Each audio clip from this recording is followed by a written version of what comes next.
Bro 26ல யார் ஆட்சிக்கு வந்தா நல்லா இருக்கும்? 26லயா? டிவிக்கு வந்தா நல்லா இருக்கும். டிவிக்கு. நீங்க ப்ரோ? டிவிக்கு எதனால ப்ரோ? புது புது மாற்றம் மாற்றம் ஒரு மாற்றம் வேணும். மாற்றம் எதனால மாற்றம் வேணும்னு நினைக்கிறீங்க? இப்போ இருக்க ஆட்சி நல்லா இல்லைங்களா? இல்லை அப்படியெல்லாம் இல்லை. இப்போ இருக்கிற சுச்சுவேஷனுக்கு புது புதுசாக ஏதாவது மாற்றம் வந்துக்கிட்டே இருக்கணும். அதுக்காக டிவிக்கு எதிர்பார்க்குறோம். எதனால டிவிக்கு சூஸ் பண்ணீங்க?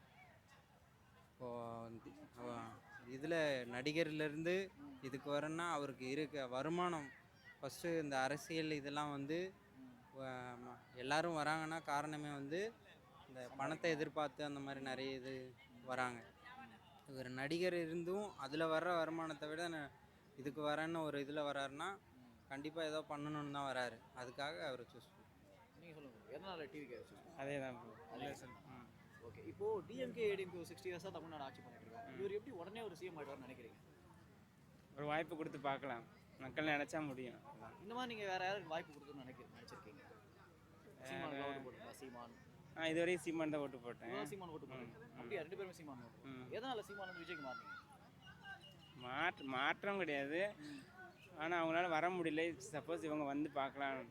எல்லாம் நிறையவே தளபதிக்கு தானே எல்லாம் அவங்க பார்க்குறாங்க. அவங்க தான் நிறைய சப்போர்ட் நிறையா அவங்களுக்கு தான் இருக்குது. அதனால் நம்ம கொடுத்து பார்க்கலான்னு ஒரு எண்ணம், அவ்வளோதான். ஓகே. இப்போ சீமானை நீங்கள் சப்போர்ட் பண்ணுறீங்கன்னா எப்படி உங்களுக்கு தமிழ் தேசியம் பிடிச்சிருக்கும்? கரெக்ட், தமிழ் தேசியம் தான். ஆனால் விஜய் வந்து திராவிடம் தமிழ் தேசியம் 2 பேர் வேணுன்றாருல, அதை பற்றி என்ன நினைக்கிறீங்க? No idea bro. அதை பற்றி